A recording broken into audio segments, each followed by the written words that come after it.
Good day, everyone. I am Dr. Yogi Triprasatyo from the School of Industrial Engineering and Engineering Management. I would like to present my project entitled The Effect of Final Term Paper on Mental Workload and Publication Performance, a case study of ergonomic class for master degree program in industrial engineering. Here is the agenda of my presentation. I start with introduction, methodology, results, and discussion, then the conclusion. Let's start the introduction by talking about the nature of publications at the Mapua University. So this is actually the total number of publications in listed, that listed in Scopus. I checked this one on January 27th at 10 a.m. Manila time. So in here, this is the publication of the Mapua University. Okay, we published 285 in 2019. We published 467 in 2020. Then for 2021, it's actually like 292, but I think the number will be even higher, okay? Because some of the conferences or journals, are not listed yet in the Scopus, but I think you will get the higher, around 400 perhaps, okay, for the 2021, okay? But even so, if this is like, yes, the trend is actually getting, higher and higher, but even so, if we compare with the other universities in the Philippines, we still need to work even harder. But if we compare even, with the some of the top universities in the Southeast Asia, that number is still quite low. So we need to do something, how to enhance, the number of publications at the Mapua University. Okay, and this is actually the total number of applications in Mapua that I split into the journal article in the conference. Okay, so the journal article, it was 61, and it went up to 68, and it went up to 70 in last year. And for the conference paper, it was actually 323 in 2019, 390, and then I think this number will be even higher in 2021 if all papers in the conference are listed already. Okay, but when I check in 2021, among those 70, 18 listed journals, okay, or like 25.71%, and among those 220, okay, so 22 listed conference proceedings, okay, in 2021 were published by me and my team. So here comes the problem. Then it's actually dominated only by few faculties. So how to enhance the number of publications, and how to encourage the other faculties to also publish papers. Okay, and I've been working for Mapua University for 3 years, I think almost 3 years. Okay, and then I realized something, that utilizing the thesis for the publication, it's not enough. I think we need to do something else to really enhance the number of the publications, like outside of the utilizing the thesis. Okay, so now into 2021, okay, IEMG is actually the department with the most number of publications. We expected to have 165 publication listed in the Scopus. Okay, and then for the journals, in 2019 it was 5, 2020 it was also 5, then it jumped suddenly to 19. Okay, and then for the conference paper it was 41, and then it jumped to 132, and then I think this year we could jump to 165. Okay, so now how to do even more, with these numbers. Okay, how to enhance even more to go to the next level here, because we have to compete with the top universities in the Southeast Asia. And most of the time, I only teach the GS. Okay, so and how I can do something with these GS students, and I'm thinking like, how important is actually the final exam for the GS students? I realized that they actually would like to enroll in the GS program mostly for the promotion. Okay, to go to the higher ranking or job enrichment, in their companies. Okay, and then I'm thinking like, wow, if that's the case, but there are cases. Okay, they are actually facing real cases, real problems, real industrial engineering problems. Okay, and I'm teaching human factors and ergonomics, so why don't I just try to combine, the case in the human factors and ergonomics in their companies, and then we would like to try how can we do something to increase the number of publications. Then Why don't we just try to make the final exam? It's actually the paper publications, okay, for the ergonomics class. Okay. And now here comes another problem. Like, is it too heavy? Is it too difficult for those students? Okay, how is the effect, of this kind of setting, on their mental workload? So that's another question.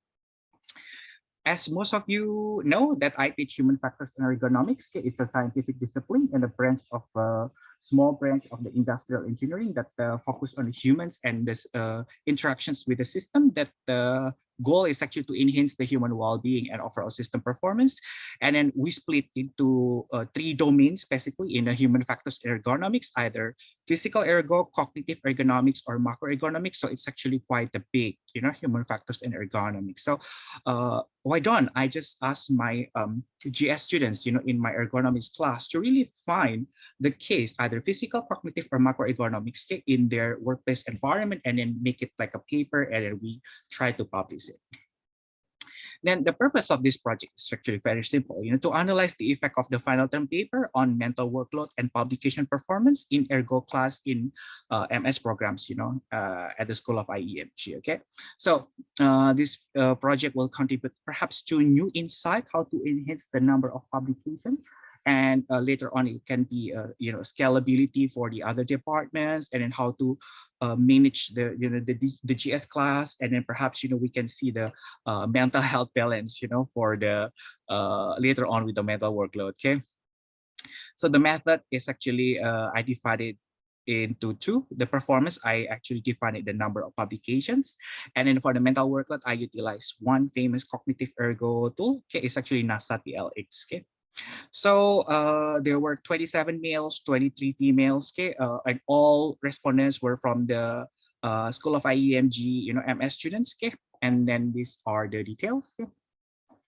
And then here is actually the treatment, okay? So I split into two groups, okay, Group A and Group B, okay, and then I collected this one actually 25 for the Group A and 25 from the Group B, but these students actually from several different terms, because in one term sometimes I have 4 students, sometimes I have 20 something students, but at the beginning, when I just joined the Mapua, I actually use this one, very conventional way, like for the evaluation of the class is actually like 10 to 15 questions, fundamental knowledge and case study, okay, of 2 pages. And then for this one, it's actually the final term paper. And then so the after 2 hours class, and after that the rest the rest of the time it will be like the manuscript checking, okay, one by one, okay, one student with another student one by one. And at the beginning they define what is their project, okay, and then I'll check the introduction, method, results, discussions, conclusions, and so on. So by utilizing these two, okay, let's see which one is better in terms of the publication performance, and which one is better in terms of the subjective performance. So as simple as that one. Okay. Now about the workload. Okay. In here I would like to focus more on the mental workload. Okay. It's an attribute of person task loop and the effect of workload on human performance. So it's actually a very cognitive ergo. Okay, and then here is actually the one famous tool is actually NASA TLX. Okay, this tool is actually the consists of 6 dimensions. Okay, and those are mental demand, physical demand, temporal demand, effort, performance, and frustration. Okay, so there will be at the beginning, there will be like 15 pairwise comparison, which one they have to choose. For example, mental demand or physical, which one more important? Physical or temporal? Temporal or effort or mental demand. So there will be like 15 combinations to show the weighting. Okay. After that, after this weighting, okay, they have to rate, to rate from the low to high, and for each of the dimension. And after that, they will have the rating, and then times the weighting. This weighting is actually by, which one is actually more important for you. And then after that, we get the product, and we can get, what the final number of the mental workload. Okay, this one. So this is like a analytical hierarchical process for those from industrial engineering. I think they know about that one. Okay, but for those from psychology, okay, this is actually perhaps some people also know about this method. Okay, so I would like to make sure, and of course the higher of the score of the NASA TLX, okay, they have the higher mental workload. Okay. So this is actually the step, okay? 50 participants, and then I use the NASA TLX and I distribute it online, okay, after the class, and just a simple t-test for the statistical analysis. And it is actually the results, then the discussion again. For the regular final exam, of course, it was found to have a lower NASA TLX score. It was 44.44. And for final term paper, the NASA TLX was higher, almost double. Okay, 73.24. Okay, so the final term paper was found to have a significant effect on the mental workload, and it led to a higher mental workload based on the NASA TLX score. And for the t-test, it's actually like a significance. There was a significant difference. Okay, and this is actually the number of publications in Scopus from that ergo class. Okay, and then so far I published 10 journals and 22 conference proceedings. Okay, while for the regular final exam, okay, zero. So no publications. Okay. Okay, but another one I would like to mention, okay, if those faculties would like to use this kind of approach, okay, for conference paper, I think the students need to upload the pre-recorded videos, because once you give the score, perhaps some students might disappear, in and you have to shoulder, for the presentation. So I think that we need to have the pre-recorded videos of those students. Okay, it's quite important. And these are some results of those approach, the B approach. Okay, some students, they got the best presentation awards, and then like the number of publications in here, you can actually double check. Okay, but yeah, as we know that we have different levels of publication, the either the not only national conference, then it goes to the most faculties, actually at this level, we publish the international conference. After that we go to the journal, and after that we go to the even the SCI or SSCI index journals. Okay, so it takes experience to split, which one goes to the conference, which one goes to the journal. Okay, but of course, most of those papers, went to the conference, but some actually I could publish into here by continuity. Okay, because one student usually end in one term, but I usually will see that student again in the next term. So I just ask, the student to